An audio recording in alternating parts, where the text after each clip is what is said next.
You work hard your whole life. You buy the house, you raise the kids, and you trust that the system will reward your loyalty. But what happens when you reach the finish line, look around, and realize the rules you played by were a lie? Meet Willy Loman. He's 63 years old, and he is entirely depleted. He has spent decades hauling heavy sample cases across New England, driving thousands of miles to carve out a living. Now, his exhaustion is so absolute that he can barely keep his car on the road.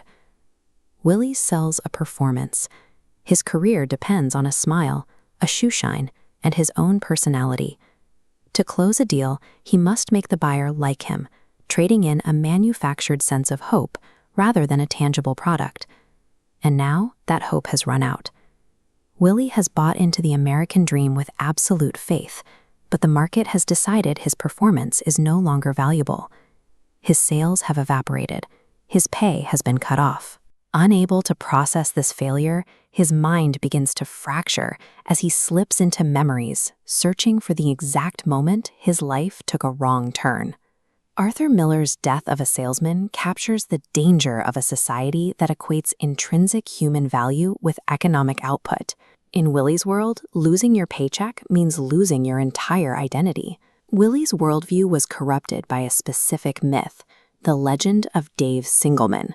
To Willy, Singleman was the ultimate success, an 84-year-old who supposedly made a living in his green velvet slippers, sitting in a hotel room and closing deals over the phone. This story convinced Willy that being well-liked was the only requirement for infinite wealth.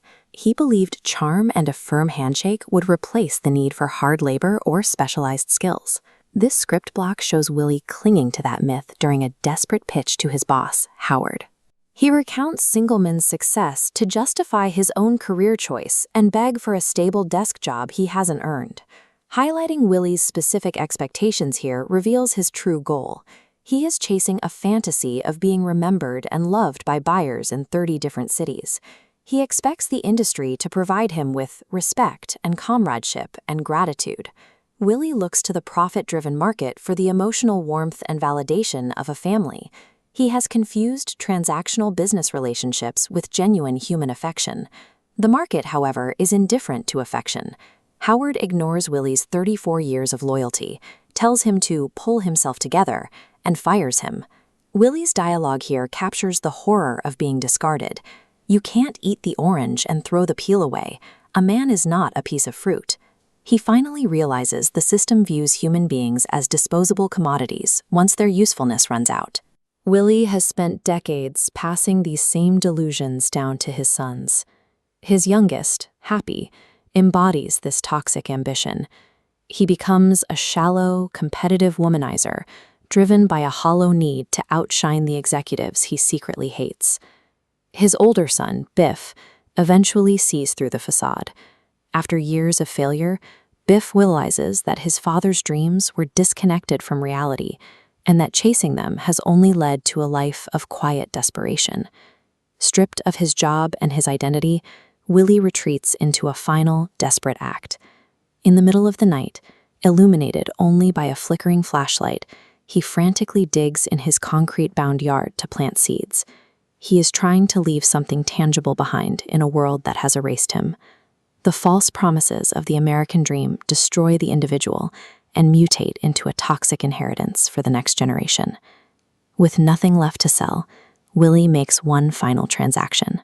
He commits suicide to trigger a $20,000 insurance payout. In his twisted logic, trading his life for a check finally makes him a financial success. The funeral, however, exposes the hollow core of his life. None of the buyers or friends from 30 cities show up. The illusion of being well-liked is buried in an empty graveyard. We frame Charlie's final defense of Willy to understand the salesman's inherent vulnerability. Willy lived his life way out there in the blue, supported by nothing more than a smile and a shoe shine. When the smiles stopped, his world collapsed. Arthur Miller's play warns against building a pseudo-life based on corporate loyalty and hollow economic metrics. To find true stability, we must separate our intrinsic human value from our professional output. We have to prioritize genuine connection over a manufactured, unattainable dream. What classic should we explore next? Let us know in the comments, and don't forget to like and subscribe to World Classics English for more deep dives into the stories that shape us.